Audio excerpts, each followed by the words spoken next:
我们的美国总统大选特别报道，好，这一场总统大选的辩论几分钟之后就要开始了。那么这也是副总统贺锦丽跟前总统川普呢，他们两个人首度交锋，也是第一次见面。那可能也是大选之前唯一的一场总统辩论会，地点在费城的国家宪法大楼，是 ABC News 主办的。那么这一场辩论它到底有多关键呢？好，大家一定记得上一次拜登就是因为灾难性的这个辩论表现，只好换人嘛。那这一场辩论对选情的影响会超过以往大多数的辩论，所以它就非常的重要。好，川普这边呢，他一点都不紧张哦，他说他不需要做准备，老神在在，因为他已经参加过6场总统辩论了。但是贺锦丽他的压力可能就比较大，因为他的蜜月期也在消退当中。那么贺锦丽对阵的经验没有川普老道啊，所以今天这场辩论全球都在瞩目，比政策、比风度、比反应，可能也会比年轻哦。好，今天跟我们一起在现场看辩论，为我们解析的是世新大学的口传系教授温伟群老师好。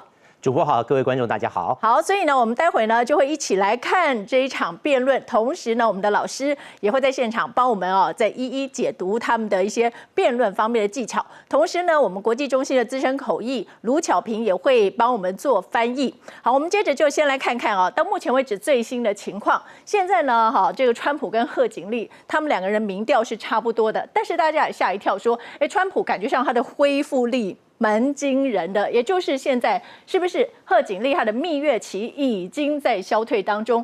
不过现在科技业大部分压倒性的挺的就是贺锦丽，而现在呢，川普瞄准的是低倾向的选民。那么同时呢，也有很多人都说，这个下一任总统应该跟拜登政府要有不一样的。所以现在到底大家的选择会是什么呢？好，另外呢，现在这个在之前的这一场辩论当中，拜登因为他直臂的时候是获胜，他选择要在观众视角的右边。那么这一次是贺锦丽。好，那到底这个左边右边有什么差别？稍后老师也会帮我们解读。我们先来看看这场辩论一共是90分钟的时间，它到底规则是怎么样呢？好，这当中呢有2次的广告时间，而且在这个期间呢，竞选团队的人员是不可以跟候选人互动的。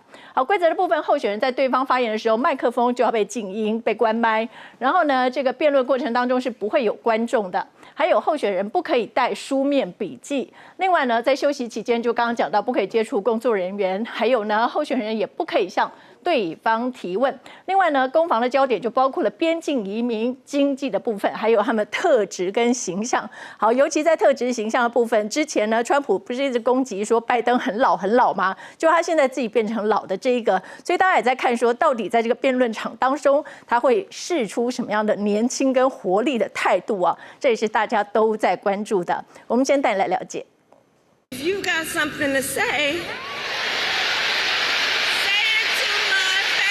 美国大选倒数2个月，川普贺锦丽终于即将正面交锋。He is the worst president in history. She will be worse than him. 这将是川普第7次站上辩论舞台，比美史上其他候选人还要多。贺锦丽团队深入研究怎么对付川普的策略，尤其川普若在人身攻击，如何不被牵着鼻子走。Harris sees a chance to not only lay out her policies, but a chance to rattle Trump. Trump wants to portray Harris as too liberal to enjoy a broad coalition. 分析认为，川普有意强调拜登政府的失败，贺锦丽得概括承受。但贺锦丽拥有法庭经验，能言善道，条理分明。若能借机传达政策愿景，展现领导能力，突破川普谬误攻防，将有望塑造个人政治魅力品牌，扭转民调颓势。New CNN poll of polls, 49% for Harris to Trump's 48%. 根据近期民调，贺锦丽的领先优势缩小。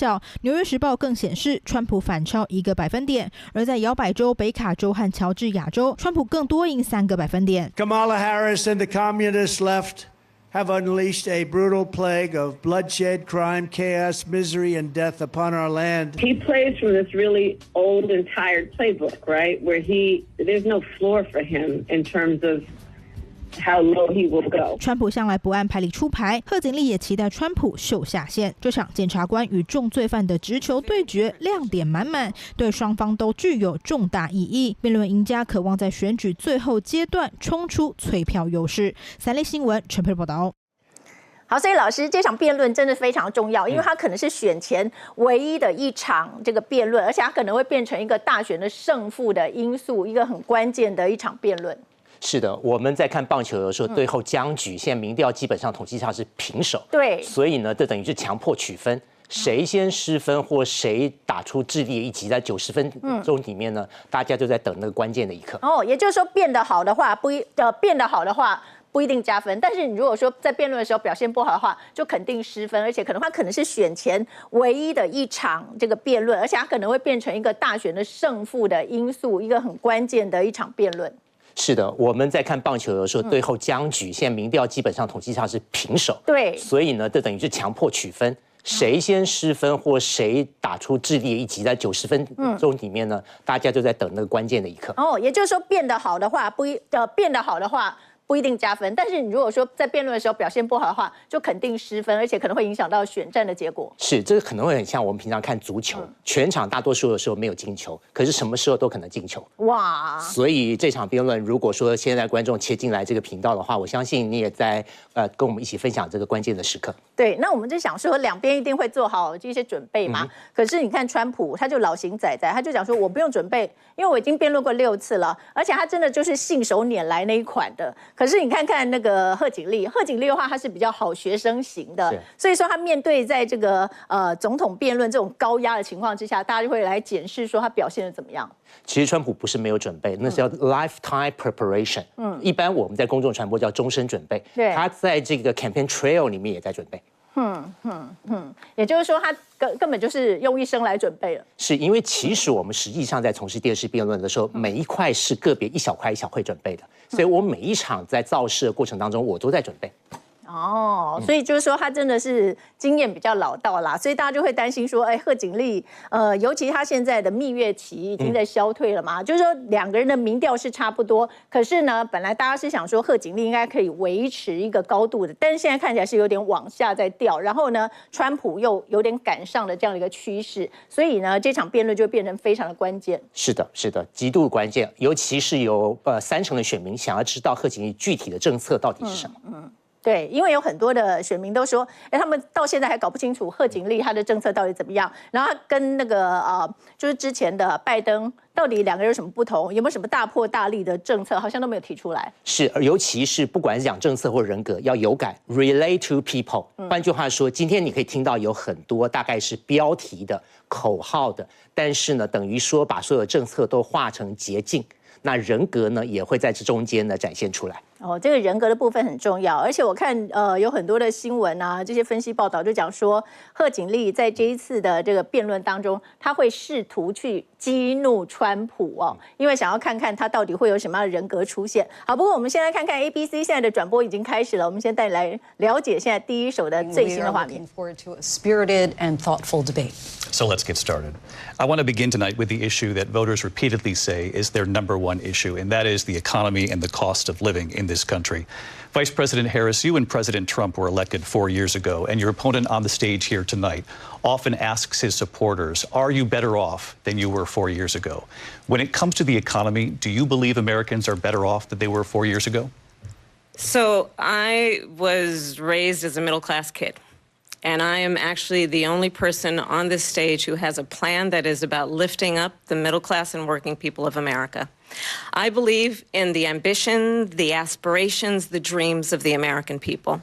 And that is why I imagine and have actually a plan to build what I call an opportunity economy. Because here's the thing. We know that we have a shortage of homes and housing. And the cost of housing is too expensive for far too many people. We know that young families need support to raise their children, and I intend on extending a tax cut for those families of $6,000, which is the largest child tax credit that we have given in a long time, so that those young families can afford to buy a crib, buy a car seat, buy clothes for their children.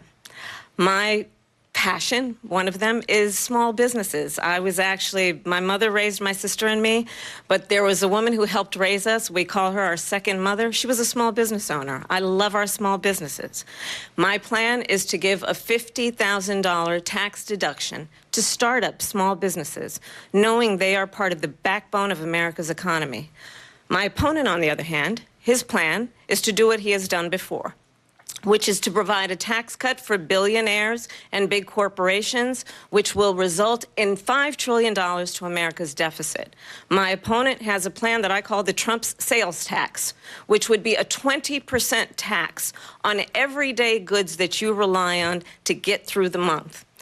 Economists have said that Trump sales tax would actually result for middle-class families in about $4,000 more a year because of his policies and his ideas about what should be the backs of middle-class people paying for tax cuts for billionaires. President Trump, I'll give you 2 minutes.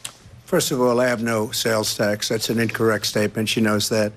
We're doing tariffs on other countries. Other countries are going to finally, after 75 years, pay us back for all that we've done for the world. And the tariff will be substantial in some cases. I took in billions and billions of dollars, as you know, from China. In fact, they never took the tariff off because there was so much money they can't. It would totally destroy everything that they've set out to do. They're taking in billions of dollars from China and other places. They've left the tariffs on. When I had tariffs, and yet I had no inflation. Look, we've had a terrible economy because inflation which is really known as a country buster. It breaks up countries. We have inflation like very few people have ever seen before, probably the worst in our nation's history. We were at 21%, but that's being generous because many things are 50, 60, 70, and 80% higher than they were just a few years ago. This has been a disaster for people, for the middle class, but for every class. On top of that, we have millions of people pouring into our country from prisons and jails, from mental institutions and insane asylums, and they're coming in and they're taking jobs that are occupied right now by African Americans and Hispanics, and also unions. Unions are going to be affected very soon. And you see what's happening. You see what's happening with towns throughout the United States. You look at Springfield, Ohio. You look at Aurora in Colorado. They are taking over the towns. They're taking over buildings. They're going in violently. These are the people that she and Biden led into our country, and they're destroying our country. They're dangerous. They're at the highest level of criminality, and we have to get them out. We have to get them out fast. I created one of the greatest economies in the history of our country. I'll do it again and even better. We are going to get to immigration and border security during this debate, but I would like to let Vice President Harris respond on the economy here. Well, I would love to. Let's talk about what Donald Trump left us. Donald Trump left us the worst unemployment since the Great Depression. Donald Trump left us the worst public health epidemic in a century. Donald Trump left us the worst attack on our democracy since the Civil War. And what we have done is clean up Donald Trump's mess. What we have done and what I intend to do is build on what we know are the aspirations and the hopes of the American people. But I'm going to tell you all in this debate tonight, you're going to hear from the same old tired playbook, a bunch of lies, grievances, and name-calling.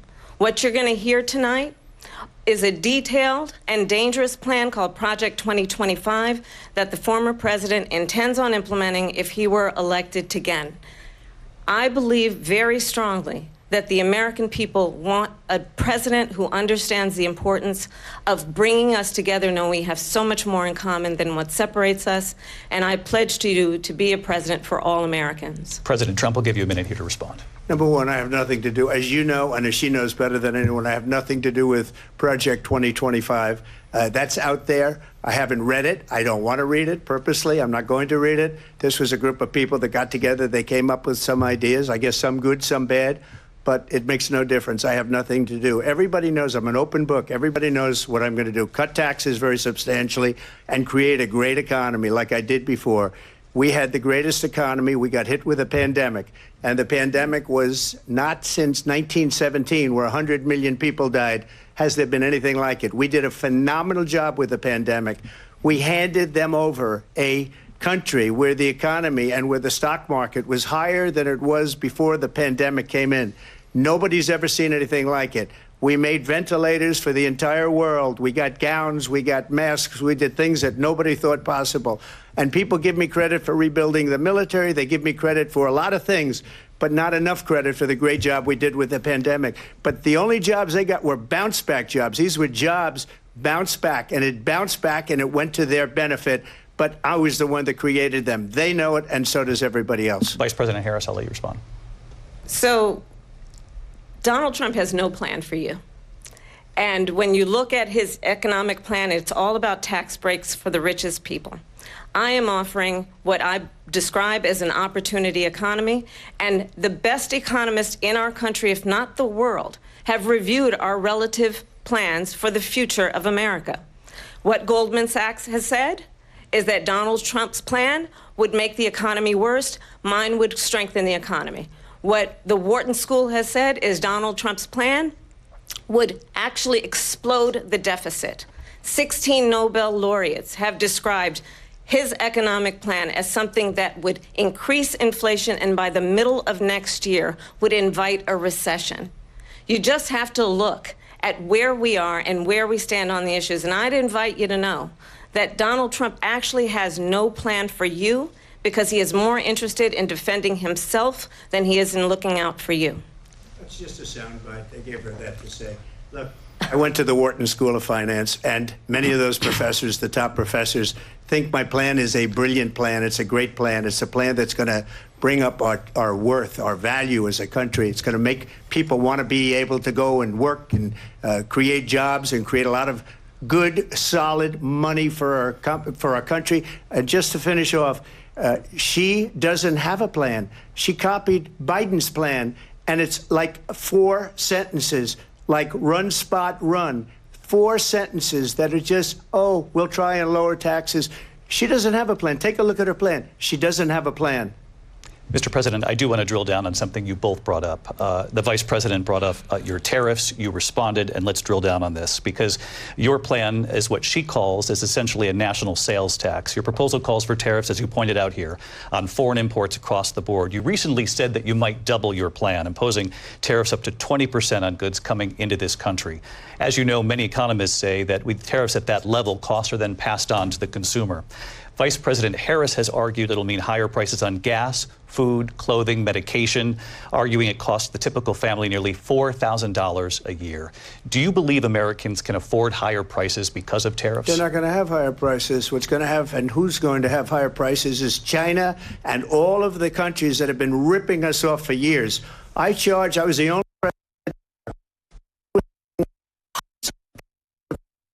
other countries.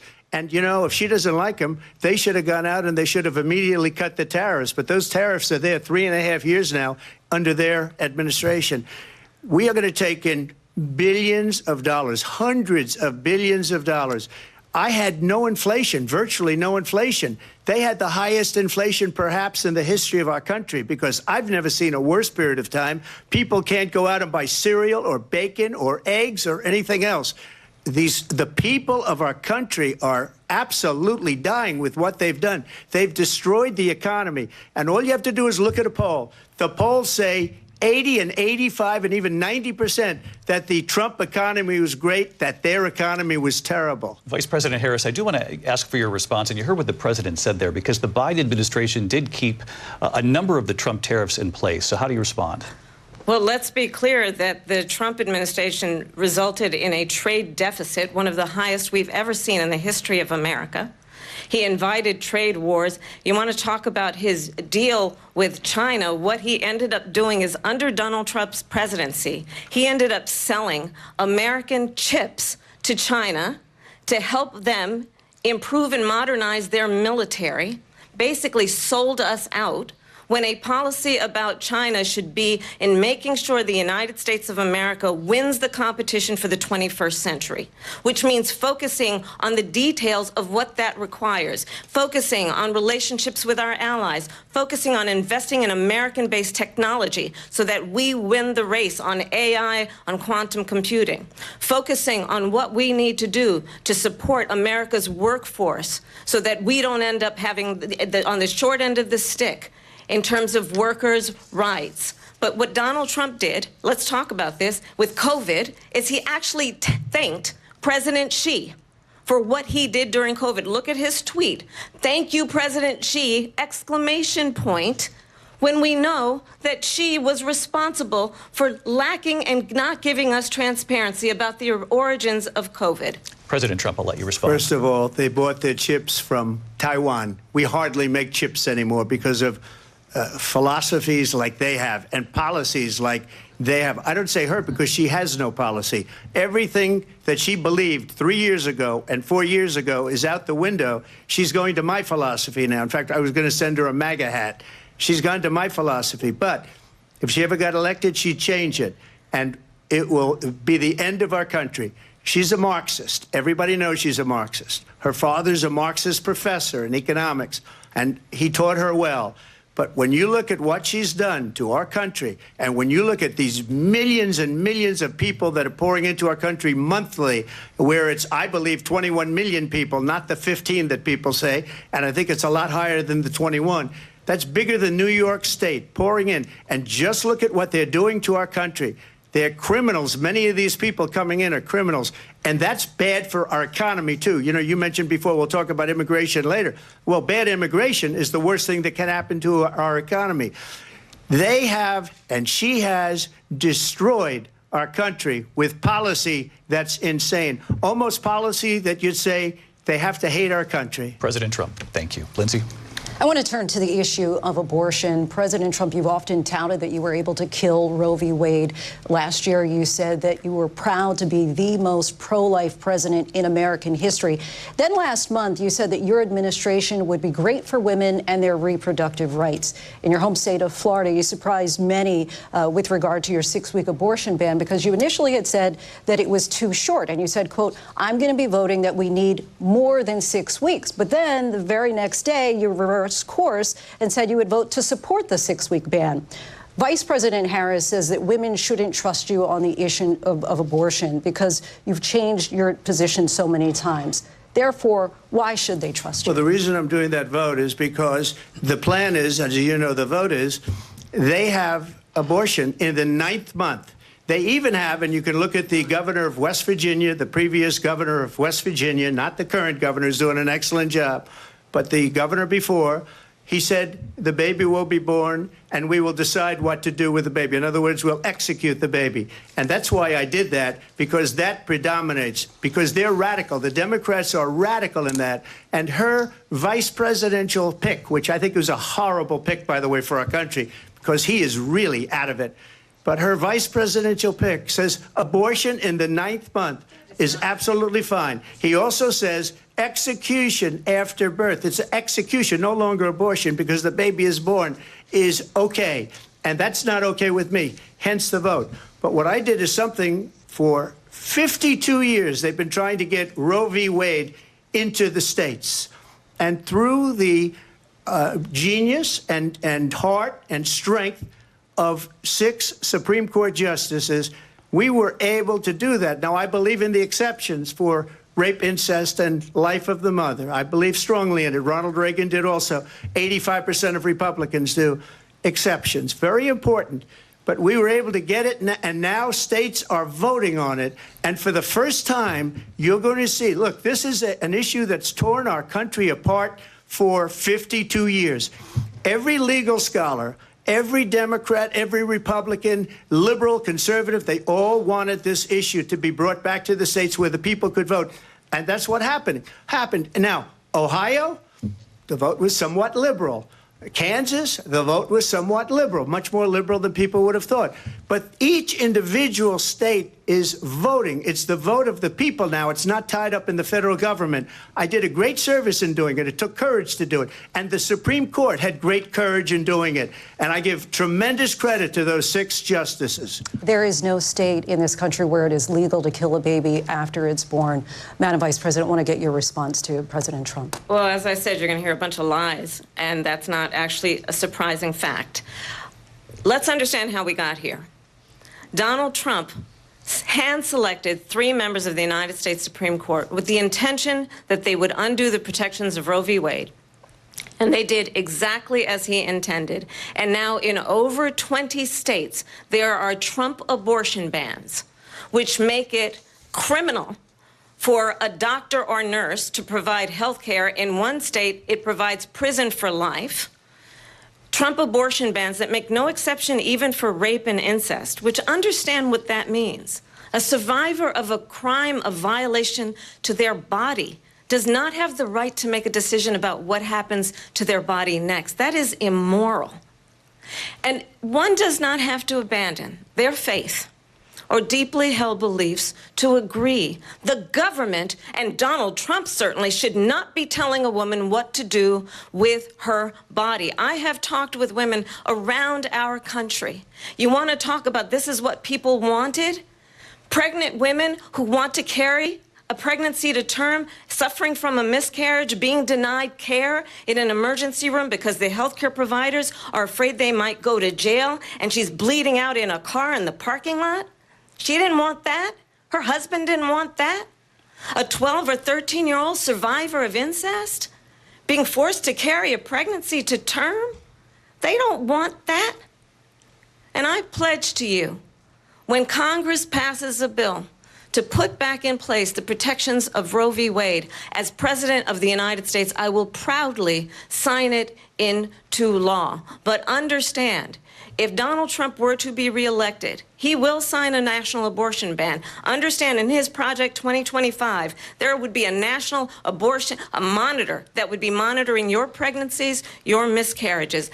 I think the American people believe that certain freedoms, in particular the freedom to make decisions about one's own body, should not be made by the government. Thank you, Vice President Harris. Well, there she goes again. It's a lie.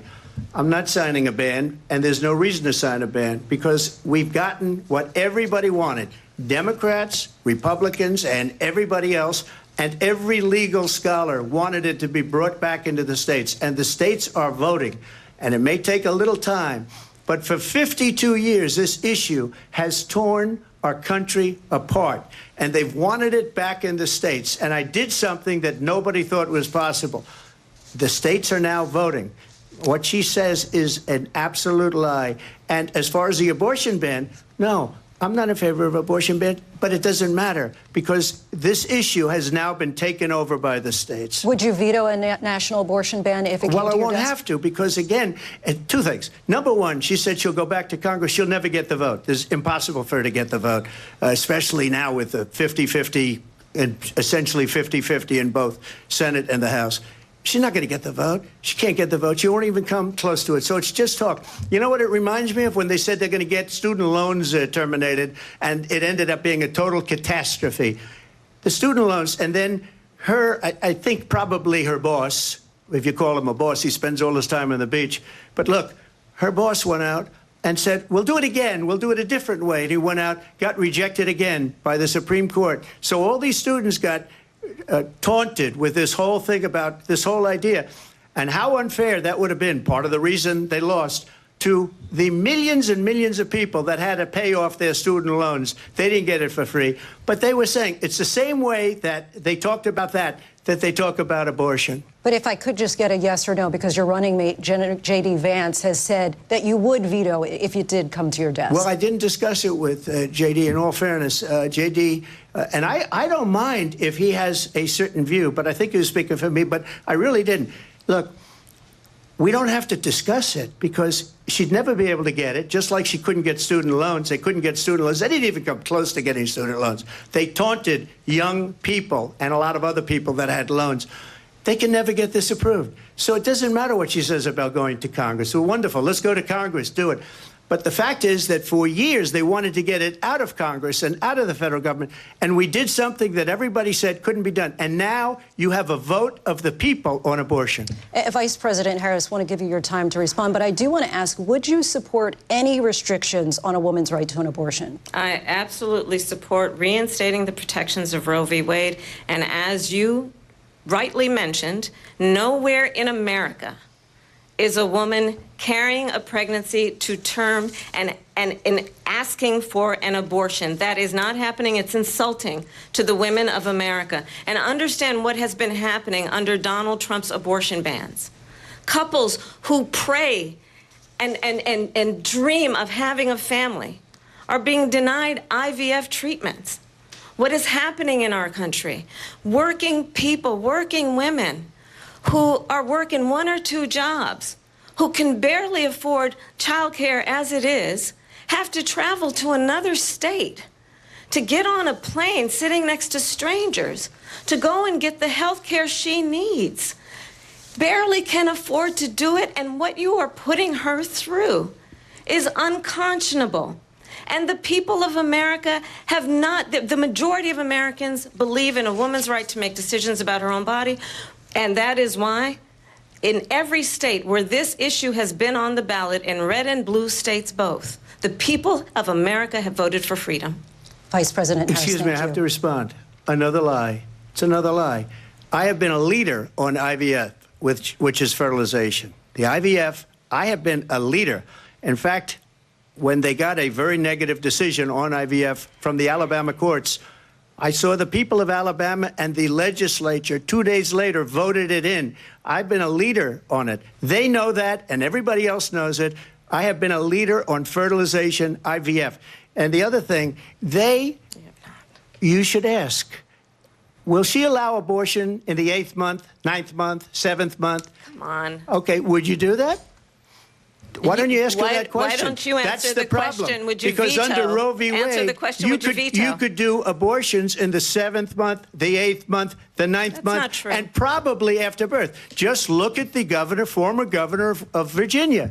The governor of Virginia said, we put the baby aside and then we determine what we want to do with the baby. President Trump, thank you. We're going to turn now to immigration and border security. We know it's an issue that's important to Republicans, Democrats, voters across the board in this country. Vice President Harris, you were tasked. 先看到的是前面这一段，大概是20几分钟啊，两边的这个攻防啊。那刚刚大概在1分钟之前，我们看到两边就是有这个交锋了哈。然后呢，我看到就是这个贺锦丽，她过去她出现在公共场合的时候，她穿的衣服是比较色彩鲜艳的，但她今天穿的是黑白的哈。然后呢，我们也看到就是她一开始的时候主持人问她有关于经济的部分，她一开头的时候好像没有那么有自信，但讲到堕胎议题的时候，她整个的态度就不太一样了。是的，因为堕胎议题是贺锦丽的主场，他讲到妇女的这个生育的决定权，那这个是传统民主党的主场，也是今年等于说是非常重要的议题之一哦。那贺锦丽在这个地方，你注意到他加上了很多的小叙事、小故事，对，那把这些地方等于用感性的方式来进一步的阐述。我觉得这个地方是经过充分准备的啊。是，我要以女性的角度来讲的话，女生听到他讲这些小故事的时候啊，真的会比较有共感。女性本来就是有共感的一种生物。那我们要记得，贺锦丽在女性的支持度远远超过川普，是，所以她在主攻她的这个主要的这个选票，等于把我的铁票催出来。辩论不是只是在说服改变，她也是在动员跟反动员，把我的票催出来。那希望把讨厌的人票给塞回去，好，所以这个地方这一段贺锦丽做的是蛮好。我们这边提一点，就是说双方大致上都在打安全牌。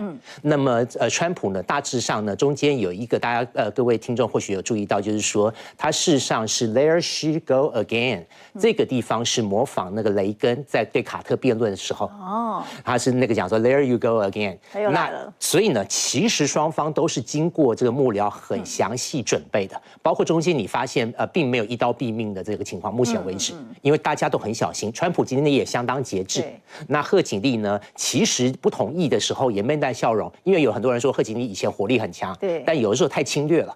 今天看起来他即使不同意他都面带笑容，这个是充分准备的。对，因为他们都必须要抢中间选民嘛，那抢中间选民的话，你就要让人家觉得说对你的形象他是觉得说还不错的。所以你看看刚刚呢就算是贺锦丽，他并不同意川普的想法，他也是笑笑的在旁边一直摇头。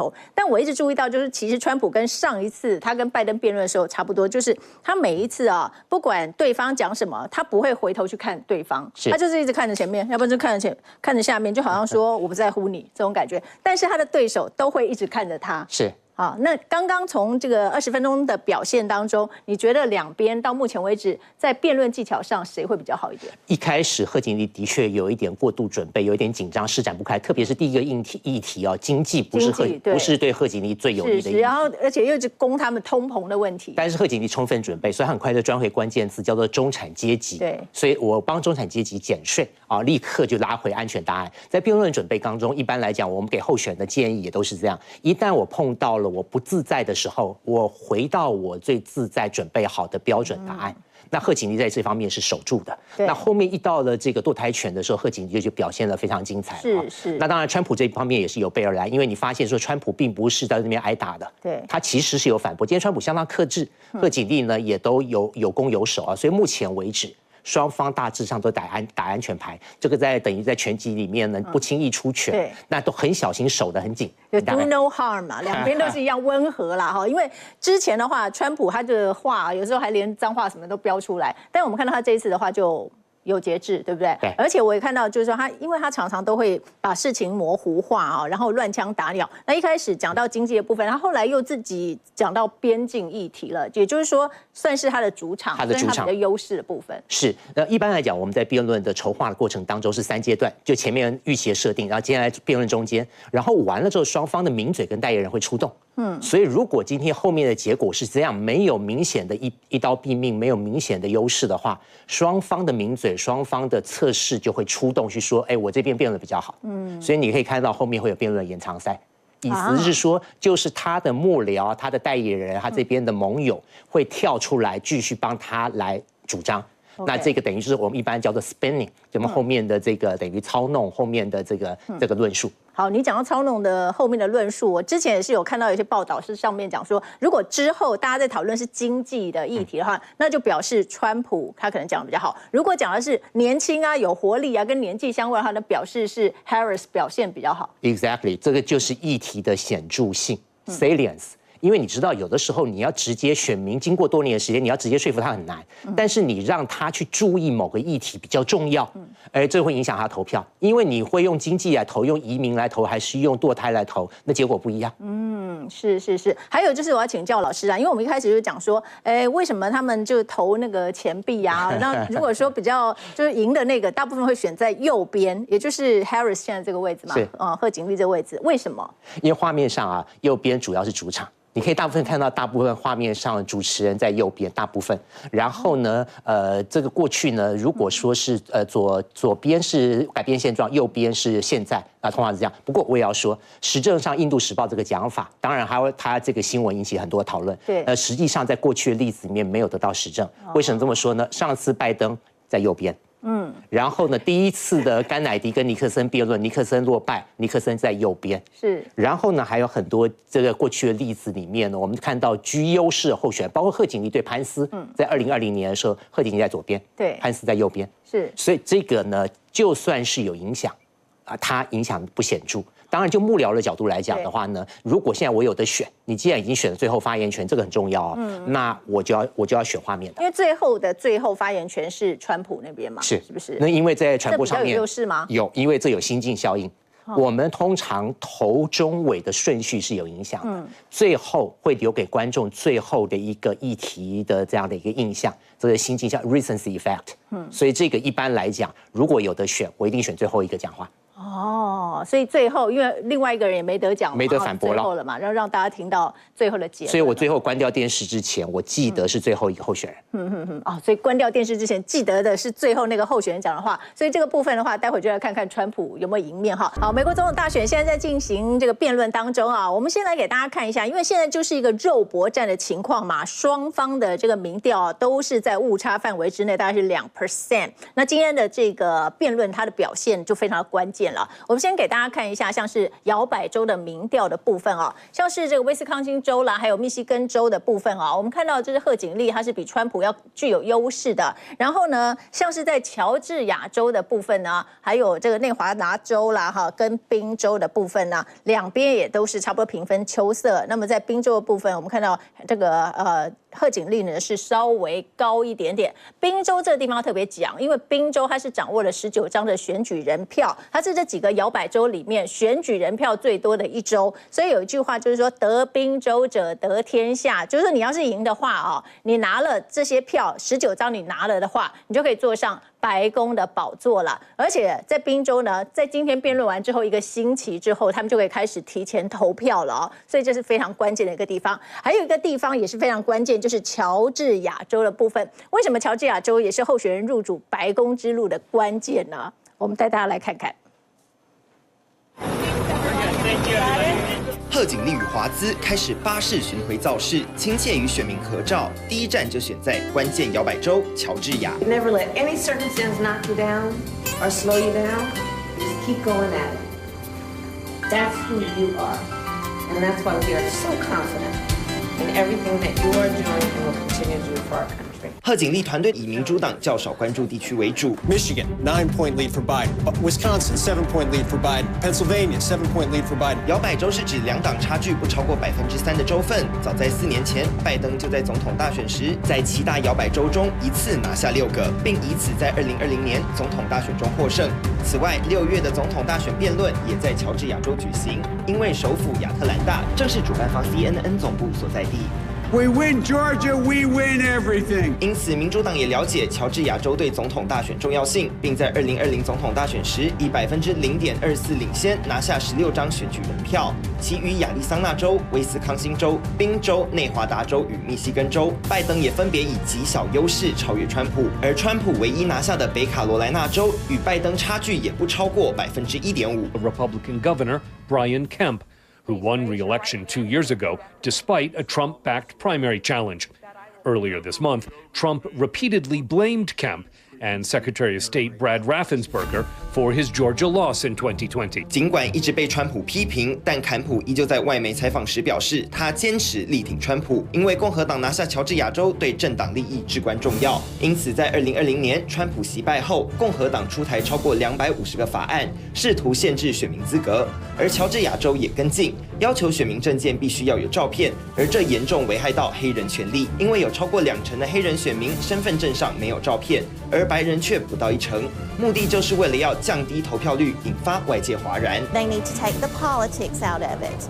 They should all be sitting up there with eyes open, ears open to the actual process, not the politics, because it's not about politics, it's about our voters. 乔治亚州选举委员会8月初又通过新规定，允许地方选举官员在认证选举结果前先进行调查，而民主党则向法院提告，并表示认证选举结果应该由法院处理，而非地方选举委员会，否则可能会造成选务停摆，甚至重演2021年国会山庄骚乱。Honestly, I wish there was another candidate that would have come through the primaries instead of it being just, Donald Trump. 乔治亚州位于南部阳光带，以往都由共和党掌握，在2016年由川普战胜希拉蕊，而2020年又被拜登翻转。2022参议员选举也是由民主党取胜，宛如为民主党打下一剂强心针。然而贺锦丽依旧没有掉以轻心，因为她与川普2人民调人十分接近。贺锦丽造访乔治亚州，不忘到当地烧烤店拜票，与民众刮干净。距离美国大选只剩不到70天，究竟谁能拿下这16张选举人票？一切都还是未知数。三立新闻蔡梦婷报道。好，摇摆这个部分我们等一下再来谈。老师，我们先来看一下，就是现在呢这个辩论还在进行当中，我们来看看目前呢他们又是针对经济在做攻防。Jail. She did things that nobody would ever think of. Now she wants to do transgender operations on illegal aliens that are in prison. This is a radical left liberal that would do this. She wants to confiscate your guns, and she will never allow fracking in Pennsylvania. If she won the election, fracking in Pennsylvania will end on day one. Just to finish one thing so important, in my opinion. So I got the oil business going like nobody has ever done before. When they took over, they got rid of it, started getting rid of it, and the prices were going up the roof. They immediately let these guys go to where they were. I would have been 5 times, 4 times, 5 times higher, because you're talking about 3.5 years ago. They got it up to where I was because they had no choice, because the prices of energy were quadrupling and doubling. You saw what happened to gasoline. So they said, let's go back to Trump. But if she won the election, the day after that election, they'll go back to destroying our country, and oil will be dead, fossil fuel will be dead, we'll go back to windmills, and we'll go back to solar, where they need a whole desert to get some energy to come out of. You ever see a solar plant? By the way, I'm a big fan of solar, but they take 400, 500 acres of desert President soil. Trump, we have a These lot are of not good issues things that for we the have to get environment, to. as We're she out of time. understands. Thank you. Lindsay, thank you. We have an election in just 56 days. And I want to talk about the peaceful transfer of power, which, of course, we all know is a cornerstone of our democracy, and the role of a president in a moment of crisis. Mr. President, on January 6th, you told your supporters to march to the Capitol. You said you would be right there with them. The country and the world saw what played out at the Capitol that day, the officers coming under attack. Aides in the West Wing say you watched it unfold on television off the Oval Office. You did send out tweets, but it was more than 2 hours before you sent out that video message telling your supporters to go home. Is there anything you regret about what you did on that day? You just said a thing that isn't covered. Peacefully and patriotically, I said during my speech, not later on. Peacefully and patriotically. And nobody on the other side was killed. Ashley Babbitt was shot by an out-of-control police officer that should have never, ever shot her. It's a disgrace. But we didn't do this group of people that have been treated so badly. I ask, what about all the people that are pouring into our country and killing people that she allowed to pour in? She was the border czar, remember that. She was the border czar. She doesn't want to be called the border czar because she's embarrassed by the border. In fact, she said at the beginning, oh, I'm surprised you're not talking about the border yet. That's because she knows what a bad job they've done. What about those people? When are they going to be prosecuted? When are these people from countries all over the world, not just South America, they're coming in from all over the world, David, all over the world, and crime rates are down all over the world because of it. But let me just when ask are those, David, when are those people going to be prosecuted? When are the people that burned down Minneapolis going to be prosecuted? Or in Seattle? They went into Seattle. They took over a big percentage of the city of Seattle. When are those people going to be prosecuted? But let me just ask you. You might ask her that question. You were the president. You were watching it unfold on television. It's a very simple question as we move forward toward another election. Is there anything you regret about what you did on that day? Yes or no? I had nothing to do with that other than they asked me to make a speech. I showed up for a speech. I said, I think it's going to be big. I went to Nancy Pelosi and the mayor of Washington, D.C., and the mayor put it back in writing, as you know. I said, you know, this is going to be a very big rally or whatever you want to call it. And again, it wasn't done by me. It was done by others. I said, I'd like to give you 10,000 National Guard or soldiers. They rejected me. Nancy Pelosi rejected me. It was just 2 weeks ago. Her daughter has a tape of her saying she is fully responsible for what happened. They want to get rid of that tape. It would have never happened if Nancy Pelosi and the mayor of Washington did their jobs. I wasn't responsible for security. Nancy Pelosi was responsible. She didn't do her job. The question was about you as president, not about former Speaker Pelosi, but I do want Vice President Harris to respond here. I was at the Capitol on January 6th. I was the vice president-elect. I was also an acting senator. I was there. And on that day, the President of the United States incited a violent mob to attack our nation's capital, to desecrate our nation's capital. On that day, 140 law enforcement officers were injured, and some died. And understand, the former president has been indicted and impeached for exactly that reason. But this is not an isolated situation. Let's remember Charlottesville, where there was a mob of people carrying tiki torches, spewing anti-Semitic hate. And what did the president then at the time say? There were fine people on each side. Let's remember that when it came to the Proud Boys, a militia, the president said, the former president said, stand back and stand by. So for everyone watching who remembers what January 6th was, I say we don't have to go back. Let's not go back. We're not going back. It's time to turn the page. And if that was a bridge too far for you, well, there is a place in our campaign for you to stand for country, to stand for our democracy, to stand for rule of law, and to end the chaos, and to end the approach that is about attacking the foundations of our democracy because you don't like the outcome. And be clear on that point. Donald Trump, the candidate, has said in this election there will be a bloodbath if this and the outcome of this election is not to his liking. Let's turn the page on this. Let's not go back. Let's chart a course for the future and not go backwards to the past. Let me just follow up here.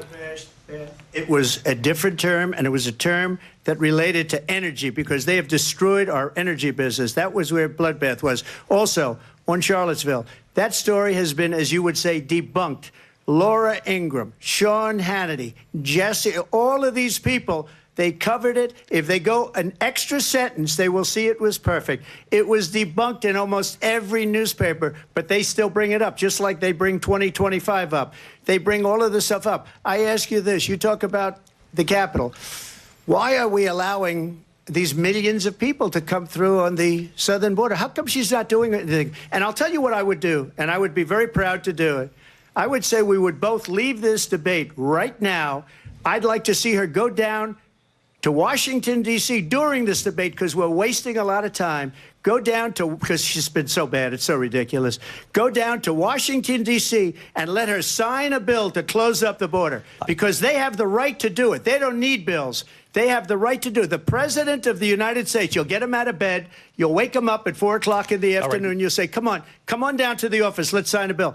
If he signs a bill that the border is closed, all he has to do is say it to the Border Patrol, who are phenomenal. If they do that, the border is closed. Mr. Those President, people are killing many people, unlike J6. We talked immigration here tonight. I do. 刚刚看到主持人是问到有关于他之前煽动国会暴动这个事情，问他说，他有没有后悔当时没做什么事情？可是我们看到，我们看到川普很厉害，他马上又把它转到边境的议题了，而且不管讲什么，他就会一直转到他的最擅长的这个边境议题的部分啊。所以你怎么看？所以这个部分，川普是居于守势的哦。你可以看到，在辩论里面，如果居于这个弱势的时候啊，我回去报我最忠诚的支持者，所以我永远都在讲移民的议题，永远都在讲罪犯的议题。但是你问到我有关于国会暴动，我不讲了。对，因为这个议题有关于民主体制这一块是美国的共和党，包括先前的副总统 Dick Cheney 跟他的那个女儿这个 Liz Cheney 呢，其实都支持贺锦丽。有很多共和党的温和派之所以不喜欢川普，宁可投给不同党的贺锦丽，就是因为这个民主体制的问题。所以在这一块里面，贺锦丽感性以及加上在 stay on the issue，那川普事实上是等于偷换议题了。那这一块来讲，会看起来除了他的忠诚支持者之外，其他中间选民看起来说他在逃了。所以现在我觉得他们的幕僚还蛮厉害，因为上一次就是川普只要是讲别的议题，然后拜登可能会被他牵着鼻子走。对不对？但是这一次看起来，这个贺锦丽并没有，他很快又把它转回来。对，因为这次已经非常彻底研究过川普。川普最厉害的就是散弹枪的方法，对，就一次在很短的时间讲了4、5项，对，乱枪打鸟。然后拜登因为或许年事比较大，他就觉得我每一点都要去反驳，对，所以他就那时候就感觉上好像说他不知道要怎么样反驳，他就跟着对方的意思，大家都以为说他怎么搞，好像都。感觉上有一种不太知道要怎么回应的这样的一个形象出现。对，那在辩论里面，我们必须把它包起来，就意思是说呢，你这么多议题一言以蔽之是什么？